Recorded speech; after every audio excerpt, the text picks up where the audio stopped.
Should you be concerned about security in your chat app? And why is security so difficult for everyone to adopt?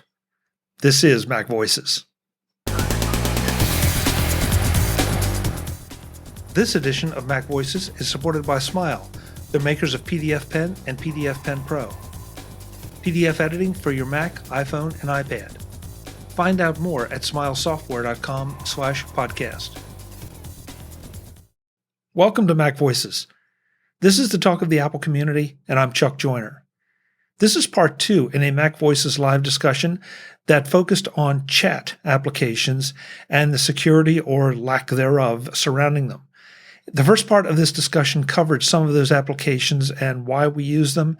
This time around, we migrate the topic a little bit to the challenges we have with getting people to pay attention to security, chat app or otherwise. Let's go back to the panel and see what they have to say. Jeff, you had something you wanted to add. Yes. We've been hitting this from all these different angles, and it really struck me. We really are the echo chamber. And so inside this echo chamber, we're saying, hey, we need to do this. People need to do this. People should be aware of that. And Guy, you touched on this. People are overwhelmed by this. Yeah. And when you get outside of our echo chamber, I mean, good luck getting people to even try to understand this. They don't want to. You don't even have to go outside our echo chamber. I'll bet people in Hong Kong are a lot more aware of this kind of question. They probably it depends on what the stakes are.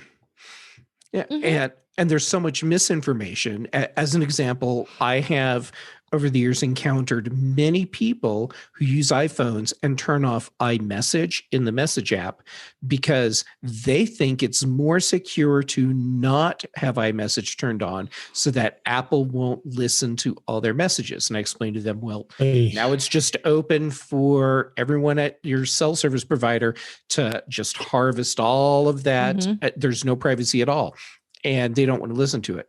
But then jumping back into the echo chamber, on my iPhone right now, daily, I'm using Messages, WhatsApp, Facebook Messenger, and probably something else that I'm just not thinking of off the top of my head. And I've had Telegram and Signal installed for years, and routinely tell people, hey, I've got these. And even people in our circles that are privacy and security savvy, they're still not using these apps. And if we can't get our own echo chamber to really proactively use messaging apps that provide higher levels of privacy and security, how can we expect anyone else to do this? Jeff, have you talked to those people to ask why they don't?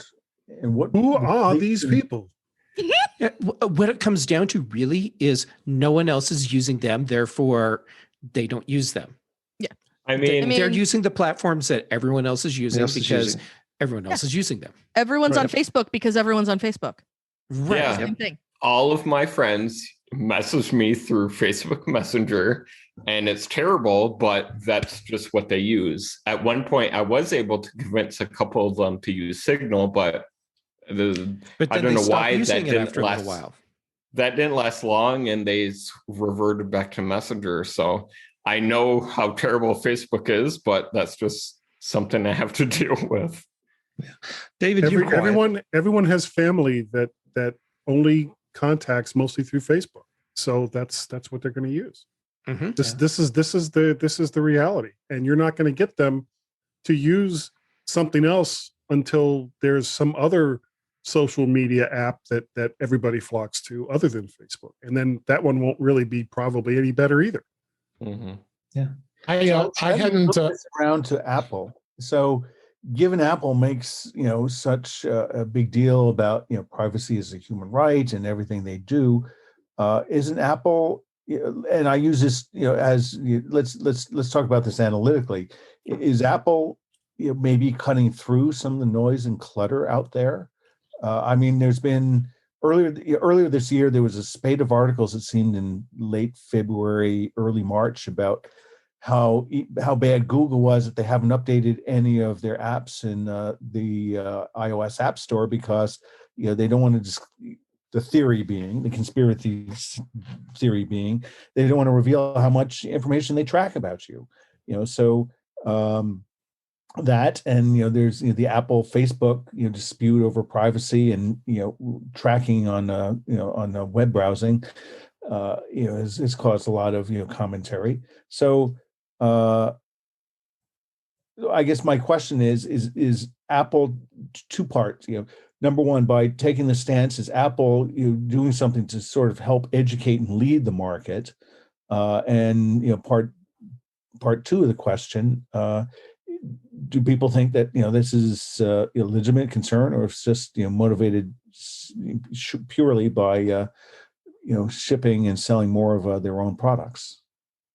David, jump in and answer Mark's questions, because I know I want to get you in here too. Yeah, I don't know if I have an answer to that question, but I will say that I have not been a Signal user. I mean, I just downloaded the app now, and I wasn't too terribly familiar with it. But I kind of wanted to bring up another platform that's been getting a lot of traction lately is Clubhouse. Clubhouse was such a question of security in itself, because people's contacts were getting harvested very quickly. There wasn't a lot of privacy going on with that. I mean, I like to hear what Andrew thinks. I guess he's shaking head about that, because Clubhouse was another platform, which technically is chat, but it's audio, it's voice, and being able to have those kind of discussions. But I was just curious to know where that type of platform could go in the future, because we've already been talking about some of these other ones that are out here for so long, but that's relatively new in the field with messaging and chat, because it's not really messaging, it's audio discussions. And from what I read, you're right. I mean, that's the hot ticket. They're restricting access allegedly because they don't want it to be overcrowded. And yet I've read a couple articles say that your contacts are being harvested off of that right away. And so, that in my mind, that raises my guard immediately. I'm sorry. Go ahead, Andrew. Oh, I was just going to jump in and say, so that's what I heard in the beginning, that Clubhouse was asking people to upload their contacts, which isn't immediately necessarily a bad thing. Like, if they don't have access to your contacts, you can't try to find other people that are using Clubhouse. Mm-hmm. And I'm trying to search the Mac Observer, because I know I've written about this, and it sounds like Clubhouse isn't as bad as people say. At least that's what I think. It's from what it sounds like from what Mashable wrote. Clubhouse doesn't store those audio recordings for very long. Right. Like I said, they do in the beginning ask you for contacts, but I thought I had read that they were trying to change some aspect in response to people talking about that. I mean, similar to what Snapchat does. I mean, Snapchat is another one. That's a platform I think the young kids go on to Snapchat. That's not me. But you're worried about privacy with that too, but not necessarily, because those chats disappear pretty quickly. Yeah. And you really don't see it. So. But see, David, that's the thing right there. Oh yeah, they disappear. I mean, we've had a number of these platforms introduce these disappearing messages that lay on the server for a ridiculous amount of time, and then all of a sudden something incriminating pops up, and oh yeah, we can find that, or we found that. And that that's. I think a lot of Parler users thought they're. Yeah. I mean, I hate to have us sound paranoid, but it is something that I think we need to be aware of. I did want to make sure I got Brian's additional comments. He said, for clarification, I don't automatically grant it permission later, but will analyze it at that time if it's needed. For example, if a weather app asks for contacts, it's not getting it. I wouldn't give permission to any app for contacts. Oh, God, I wish I hadn't done this, Brian. He said, I agree with Andrew and Guy's points. Brian, you can agree with Guy or Andrew all you want, but please don't agree with Guy. It just encourages him. It just fuels the fire. And then he's incorrigible. Yes. And that was even before I got confirmation bias. Yeah. I'd like to hit Brian's point too. Is I mean, every time an app comes up for myself, I don't want my apps to be always looking for that where I am and my information. I always say when I'm opening the app, I want the app to only get that information when I'm using it. I don't want it to be doing it all the time. Same thing with contacts. Same thing with my location. I mean, I may not necessarily want that. And notifications, of course, that's the thing. I always turn that off anytime you install an app. That's the first thing I always ask. I don't need notifications. If I want to find out something, and that's at least how I work, they don't need to be told what's going on with the app. But I kind of agree with Brian in that sense. I don't like to. I want to control where these apps get my information and not just willy nilly just approve them. Well, yeah. And the drum we beat on Security Friday every Friday is we're not telling you this stuff to freak you out. It's just so you're aware. No. So that you make that informed decision. Like if you are well aware of what Facebook is doing with your data and how it benefits them to have it and all of that, and you want to install Facebook Messenger, that's fine. But what we're trying to do is fend off the people who are surprised later that Facebook has this, Facebook is doing this with my data, this is what's happening, is just making sure that you're aware of that and that you're aware of the difference between security and privacy, that you're aware of, all those kind of things. Like we were talking earlier about, turning off iMessage to be secure, and I can't tell you how many people have casually mentioned to me, like, I'll never use Apple Pay. I'm not going to carry around my credit card number on my phone where people can, and I'm like, okay, now you've done it. I can't help but explain to you how this works. So here you go, and like, it's those pieces of it that I think Apple is a little bit on the hook for not having made that explanation better than they did. All they're telling you about Apple Pay is that it's super convenient and it's super easy. They're not telling you anything about how it's basically a disposable credit card number. And it's not the one that's printed on the plastic. And you could like, all of the other pieces, I'm not going to bore anybody here with the explanation. I wrote it up at Mac Observer. Go search breach fatigue on TMO and you can find it. But it's a pretend number that you have to go through a number of things to validate before it can be used on your phone anyway. So like it's way safer than waving around the piece of plastic with the number on it. So, or the piece of metal if you have an Apple Card. I mean, whatever.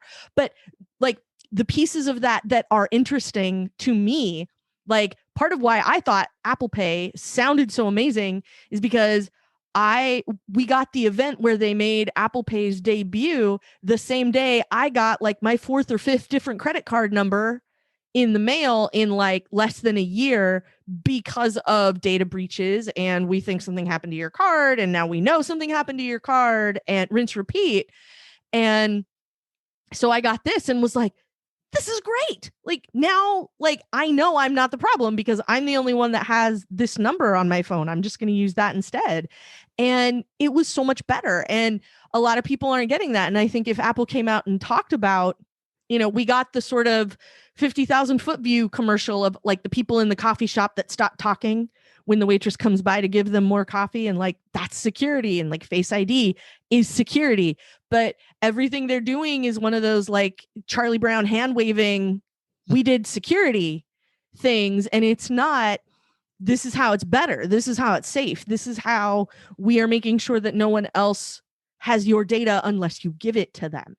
Well, the problem with that is, and to follow the Charlie Brown metaphor, you do that and all they hear is womp womp womp womp womp womp. But see, I have enough faith in Apple's advertising people that like they could do an interesting one of those. Like the AirPods ads look cool, and the shot on iPhone 12 stuff is cool, and the shot on iPhone 11 stuff was cool, and like make it cool that you're doing the thing that you're doing and that you're keeping me safe by, all I have to do to have kick-ass security is buy an iPhone, and make that abundantly clear.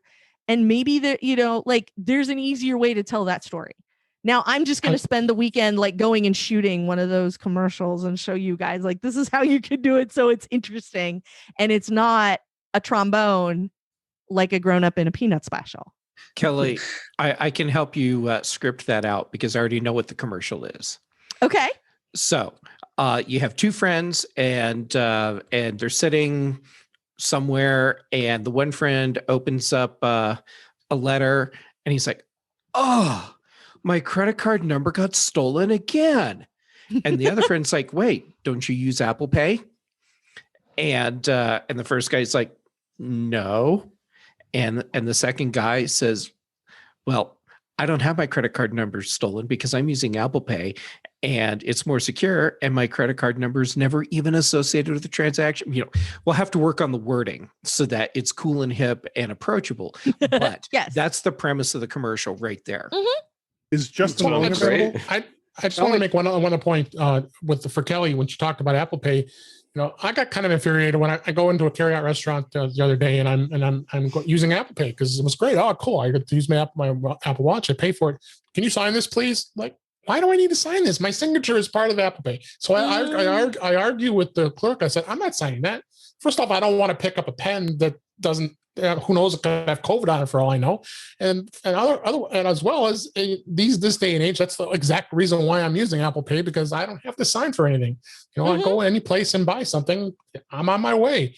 So I think businesses are just not adapting that to training their employees to tell people, hey, we don't need to do that anymore. The signatures are a thing of the past. That's the other piece, is making sure that because we did see some articles last spring and summer about the dramatic uptake in people accepting contactless payments, whether it was Apple Pay or not. And, that is, in my opinion, that's a good thing that's coming out of this, Yep. MacVoices is supported by Smile, the makers of world-class software like PDF Pen for Mac, iPhone, and iPad. I don't know about you, but I open and work with PDFs more than my word processor, more than my spreadsheet, more than just about any other app on my Mac. Because of that, I want the best, most powerful PDF utility that I can get, so that I don't have any compromises when I need to do what I need to do. That's why I use PDF Pen Pro. PDF Pen Pro is the professional version of PDF Pen, with all the same features, plus a few others that I find indispensable. And with version 12, I now have the ability to optimize PDFs for smaller file size without loss of quality. That alone is indispensable for helping me get even large PDFs through email. The callout feature is another fantastic addition for when I want to annotate a document and be absolutely sure the other party notices it. And those PDFs that were created by something else, a scanner maybe, and are so small you can't read them? The new magnifier window lets me dig down into that fine print with up to 2,000% magnification. Those are just 3 of the latest additions to PDF Pen Pro. I want you to visit smilesoftware.com/podcast to learn about all the features of PDF Pen Pro and discover what it can do for you. If you're in business, you need PDF Pen Pro. That's smilesoftware.com/podcast, where you can learn about all the great tools that Smile delivers. Thanks to Smile for their support of MacVoices. I just went to the grocery store yesterday, and this drives me crazy because, okay, I scan my loyalty card, great. I scan all my items, great. Time to pay, okay. I do have to touch the screen to select it, which, all right, I can do that with a knuckle or something to try to help a little bit. But then I wave my watch for Apple Pay, it dings, and then I get a confirmation that says, is this correct? Mm-hmm. And I've got to tap it. And it's like, come on, what? Yeah, if you have to touch something, it's not a contactless payment. It's not. You're not helping. Exactly. Brian this is really good. Brian says, your credit card argument, Kelly, sounds like when I talk to my parents about paying their bills online versus when they send a check in the mail, as paying online, someone may steal it. Yeah. I mean, this lack of understanding about how how things work, Mm-hmm. But that's why I end up giving security talks all the time, is because if you're going to talk to people who's like Jeff said earlier, like outside the echo chamber, if you're going to talk to your parents, your grandparents, other people's parents and grandparents, like folks who, technology is not their hobby. It's not their thing. It's not their idea of a fun time most of the time. Like those folks don't always even know where to start asking questions. Like whenever I've given talks at like Mac user groups and stuff, I've gotten so much good feedback on like practical security and explaining parts of it. Like, I know I need to be safer, but I just didn't even know where to start. I didn't even know what questions to ask. And like, you know, and I don't want to be the person asking my grandson or my nephew or whatever stupid questions and, you know, and then irritating them. Like, I don't want this to turn into a frustrating conversation for anybody. And I just don't even know where to start. And so, you know, spending a little bit of time and giving people the basics, like, is just going to make it better for everybody. So before we leave this topic, I want to go back to Mark's question. Mark, because you asked a couple of good questions. So, and I think Kelly addressed part of it, that Apple does, Kelly and Jeff, give them both credit. Maybe they should be doing more. I agree with Guy completely that security is boring, and that's one reason that, you know, you don't see so much about it. But can we sit here as Apple people and professionals at some level and encourage our audience to just use iMessage, that is good enough and that is what they should be using? Or should we be pointing them to Signal as something that needs to be used if you really need to have something absolutely secure? Well, I think about iMessage is I do correspond to other people who use Android and other devices. So you're a little bit more restricted in that you actually have to be on a telco network instead of Wi-Fi only. But it's a way you can interoperate back and forth with them.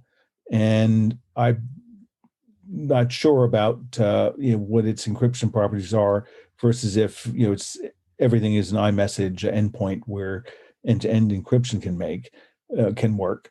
But I think.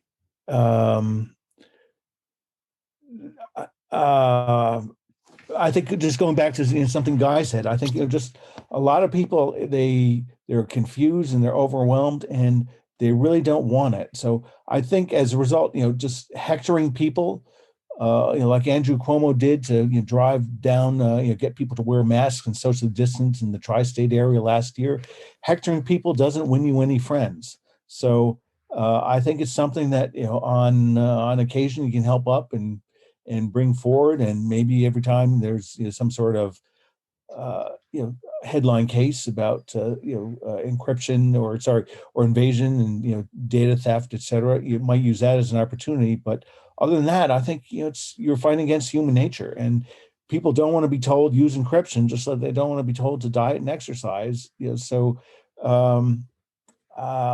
that's why I think maybe Apple is doing a great job and in making many it transparent. And they're transparent. And I do recall seeing some of the iPhone ads on cable. Do focus on privacy. You could argue, yes, maybe they could do it more, or Kelly and Jeff, form a creative agency and get Apple to do a new iPad commercials, because we're at the point where we will not insert, having once about 15 months ago had a credit card in a skimmer at a gas station. We pay cash. We do not insert we just don't insert credit cards into anything. So there's these are all opportunities, I think, to educate and maybe help increase people's awareness. But just doing it on a broad offense, you don't want to become, that person, who has a pet issue that they're just trying to force down everyone's throats. In the back channel here, Jeff and I just solved the whole problem of those things that you have to touch and all. We're going to start carrying toothpicks. And then when we have to touch something, we'll touch it with a toothpick and then throw the toothpick away. If it works. If it would work with a touch screen, yeah. Well, and if it doesn't, then need a gel stick. Just go. Our solution. Just go to your dollar store, and you can get these gas glove plastic mitts. So we use them. Never use them before COVID. Use them when gassing up, but also take them if you have to go into a store or something and touch one of these disgustingly dirty touchstone screens. I mean, you can use that. They're more expensive. A lot of the latex gloves and things, but that seems extravagant. It's just for a one-time use it and throw it away.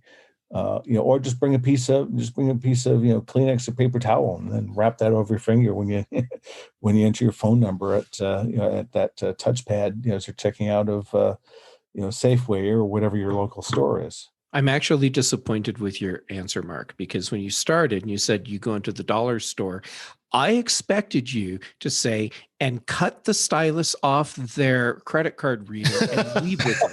And you didn't. Okay, Jeff, I'm sorry I can't live to your high expectation. Lots of places make a thing that you can put on your keys or whatever that has a they got hook that on new- it that you I was can thinking about open that. the door or touch the OK on the pad or whatever instead. Or you have hand I mean, the other thing we do is you have hand sanitizer. So you make sure if you have to touch something like that, or even if it's just the shopping cart, that first thing you do when you get back to the car is you wipe your hand sanitizer and But protect yourself. Jeff pointed out the fallacy for some of that, and that is that the thing on your key ring, Kelly, that you're touching it, then you're putting it back in your pocket. So now you've got COVID in your pocket. Well, what you do is you get it and you have it on your wrists like Spider-Man webs, and you just squirt like that. It goes in your hands. Well, Wonder Woman. When I've seen them, when I've seen them, I've seen people use them and then hit it with some sanitizer on the way back to the car or whatever. So I've seen people use them, and that's what they do is the liquid stuff, just spritz it with some alcohol or whatever, and then it's and then it's better. Even do you remember those hats that used to put beer cans on either side? Yeah. There you go. Instead, have hand sanitizer with the sippers. Yeah, that is the headgear of my native people. Yes. This is the kind of quality information people come to MacVoices TV really, for. This is great. Going down there. So that wraps up our MacVoices live discussion of chat applications and what eventually proved to be a discussion about security in general. In the next part of this MacVoices live conversation, though, we talk about virtual WWDC, since Apple had announced that they were going virtual again this year. What it means to all of us as potential attendees of WWDC, and what it means for the community in general. That's next time on MacVoices. Until then, as always, I'm Chuck Joyner. Thanks for watching. Visit MacVoices.com for show notes and to connect with Chuck on social media. Get involved in our Facebook group or like our Facebook page, and get more out of your Apple tech with MacVoices Magazine, free on Flipboard and on the web. And if you find value in it all, consider supporting us through either our Patreon campaign at patreon.com/MacVoices, or by making a one-time donation via the PayPal link on our front page and in the show notes of each episode. You will join these fine people who help bring you MacVoices.